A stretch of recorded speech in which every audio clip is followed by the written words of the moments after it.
ओम श्री परमात्मे नमः। परम पिता परमेश्वर के श्री चरणों में सादर प्रणाम। आप सभी का हार्दिक स्वागत है। आज हम इस वीडियो में चर्चा करेंगे राम कौन है। और जैसा कि मैं पहले ही स्पष्ट कर दूं कि मेरे शब्द भी जैसे अब लगता है कि मेरे नहीं रहे। कैसे कि इसके पहले के एक वीडियो में जो कि मैंने बनाया है परमात्मा से कैसे कनेक्ट रहें, परमात्मा से कनेक्ट रहें, तो उस वीडियो में मैं कुछ और बनाना चाहता था और वो कुछ और ही बनने लगा। तो ये ऐसा मेरा मानना है कि मेरे शब्द भी अब अपने नहीं रह रहे हैं। तो इसमें मैं ये पहले ये कहना चाहता हूँ कि मेरा किसी की भावना आहत करने का या किसी चीज़ को गलत वो करने का मेरा कोई उद्देश्य नहीं है। और लेकिन फिर भी मैं अपनी चीज़ों को आपके सामने रखना चाहता हूँ। और परम पिता परमात्मा की असीम अनुकंपा से, असीम कृपा से जो कुछ भी मुझे समझ में आ रहा है, मैं जान पा रहा हूँ, वही चीज़ें मैं शेयर कर रहा हूँ। और जहाँ तक मेरा प्रयास रहता है कि मेरे व्यक्तिगत विचार हों, व्यक्तिगत चीज़ें हों, जैसा मैं अनुभव करता हूँ। तो जैसे कि राम का सामान्य अर्थ देखें तो यही है कि जो रोम रोम में रम रहा है और घट घट में रमा हुआ है, वही राम है। तो यहाँ पर मैं इसके संबंध में, इसकी उसमें मैं ये चीज़ स्पष्ट करना चाहता हूँ कि जैसे मैं अपने वीडियोस की शुरुआत करता हूँ परमात्मा शब्द से, तो परमात्मा का मतलब है आत्मा की सर्वोच्च अवस्था, सर्वोच्च जिसको परम है, परम से ऊपर फिर कुछ नहीं है, तो वो है परमात्मा। तो जैसे कि हम देखें कि हमारी इस इस ब्रह्मांड में हमारी पृथ्वी क्या है, वो अंश मात्र है।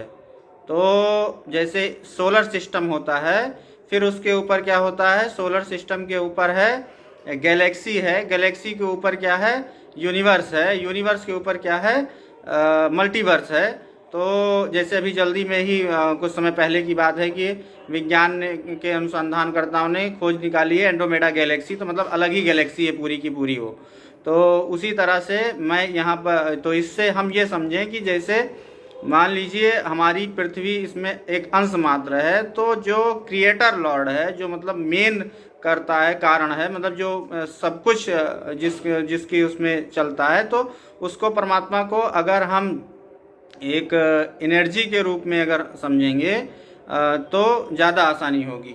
तो इसलिए वो कहने का तात्पर्य है कि एनर्जी के रूप में। बाकी जैसे कुछ लोग जो कहते हैं कि निराकार है या साकार रूप है, तो मेरा व्यक्तिगत वो है कि जब वो निराकार हो सकता है तो साकार क्यों नहीं। जैसे जब ईश्वर परमात्मा जब सर्वशक्तिमान हो गया और क्या नाम सर्वशक्तिमान है, सब कुछ करने में समर्थ है, सब कुछ कर सकता है, तो वो साकार क्यों नहीं हो सकता, वो अवतार क्यों नहीं ले सकता, तो अपने अंश को क्यों नहीं भेज सकता, कहने का मतलब है।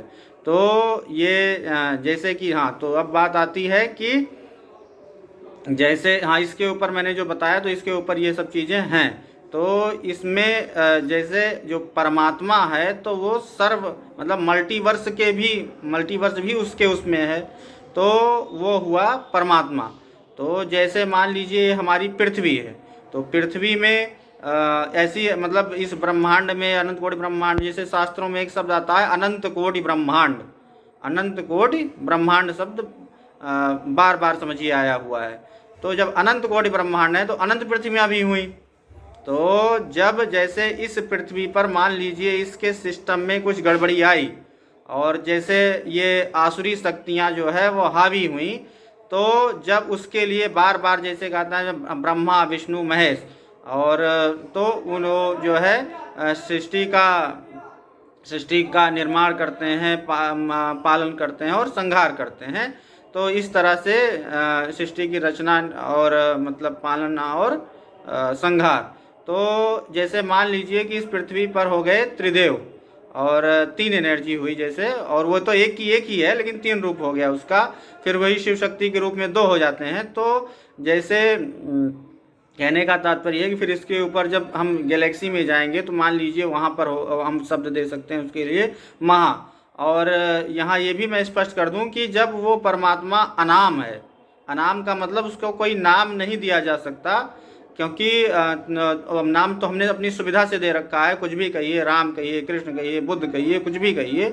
लेकिन परमात्मा जो है वो मतलब उसके बहुत नज़दीक शब्द हो जाता है, समझने में आसानी हो जाती है चीज़ों को, इसलिए परमात्मा कह दिया। तो ये शास्त्रों में यही शब्द है। तो जो ये कहने का मतलब मेरे यहाँ पर यह है कि अगर हम राम को जो मतलब राम को हम परमात्मा के रूप में माने राम दे दें, परमात्मा को राम नाम दे दें, तो उससे हमको ये सारा कुछ समझने में आसानी हो जाएगी। और राम को परमात्मा के रूप में है जब हम वो करेंगे तो हमारे लिए बहुत ही आसानी होगी, क्योंकि वही तो वो श्वास प्रश्वास रोम रोम हमारा उसी के उसमें चल रहा है। तो वो हम जो है उसके द्वारा हम आसानी से कनेक्ट हो सकते हैं इन सब चीज़ों के द्वारा उनसे। तो हाँ, तो मैं बात कर रहा था कि जैसे गैलेक्सी हुई तो उसमें लिए हम शब्द दे सकते हैं, महा शब्द दे सकते हैं। उसके ऊपर यूनिवर्स में भी हम महा शब्द दे सकते हैं। फिर उसके ऊपर आ जाता है जैसे परम शब्द है तो परम आत्मा। तो जैसे मेरा मानना है कि राम हो या कृष्ण हो या बुद्ध हो, तो उनको समझने के लिए हमको कहाँ पर होना चाहिए, कम से कम जैसे हम ज़्यादातर लोग कहाँ रह रहे हैं, मन के तल पे हैं। फिर उसके ऊपर आती है बुद्धि, फिर उसके ऊपर आता है आत्मा। तो राम और कृष्ण और बुद्ध को समझने के लिए हमारी स्थिति कम से कम आत्मा के स्तर पे होनी चाहिए, तब हम उनकी बातों को समझेंगे।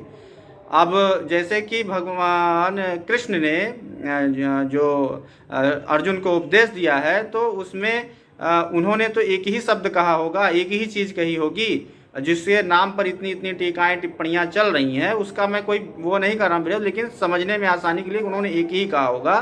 तो ज़्यादा से ज़्यादा हम स्वतः जानने का प्रयास करें अपने आप, जो मतलब हमारी अंदर से जो भी मतलब आए शब्द आए, हम अपने से ध्यान से और ज़्यादा से ज़्यादा भीतर जा कर के जो हमारे शब्द मतलब हमारे मतलब व्यक्तिगत शब्द हों, व्यक्तिगत चीज़ें निकल के बाहर आएँ, तो मेरा मानना है कि वो हमारे लिए आत्मोत्थान कारक होंगी। तो हाँ, तो ये बात हो गई कि हमको हम मतलब मैं राम को किस रूप में समझता हूँ, समझ पा रहा हूँ, जान पा रहा हूँ। तो जैसे मान लीजिए ब्रह्मा विष्णु महेश हुए, तो यहाँ पर मान लीजिए उस क्रिएटर लॉर्ड को दिखा कि इस पृथ्वी में ये गड़बड़ी हो रही है और इसको ठीक होना चाहिए। तो जब जब पृथ्वी अंश है तो यहाँ का काम अंश के ही मात्र से चल सकता है, तो उसको आने की क्या आवश्यकता है, वो क्यों आएगा और उसकी क्या ज़रूरत है, आवश्यकता है। तो अंश, हाँ, तो ये और इसको समझने के लिए जैसे समझिए मान लीजिए राजा हैं, राजा के ऊपर कौन है, मतलब राजा के नीचे कौन है, जैसे मंत्री हैं और फिर सैनिक हैं, या सेम जैसे सरकार है इस समय चल रही है। तो जो भी मतलब राजा का जैसे मंत्री है उसके पास किसकी पावर है, उसके पास भी राजा की ही तरह पावर है, मतलब राजा के जो शासन है उसकी पावर है, शासन की पावर है।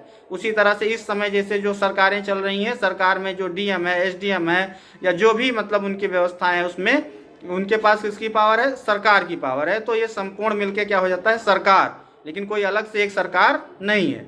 तो उसी तरह से जब जहाँ पर जो गड़बड़ी होती है तो जिस स्तर का वो रहता है तो उस स्तर के वहाँ पर व्यवस्था के लिए भेजा जाता है, और चुनाव भी उच्च कोटि की आत्माओं का किया जाता है उस सारी व्यवस्था को बनाने के लिए, संस्थापना के लिए।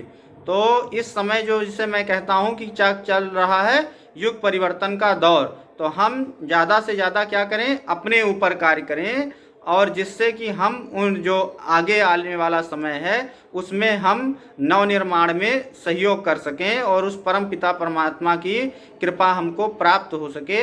इसलिए मेरे कहने का तात्पर्य रहता है कि हम लोग ज़्यादा से ज़्यादा परमात्मा से कनेक्ट रहें। और जैसा कि मैंने बताया कि मैं राम को उसी रूप में देखता हूँ, उसी रूप में। तो नाम में क्या रखा है, कोई भी नाम लीजिए।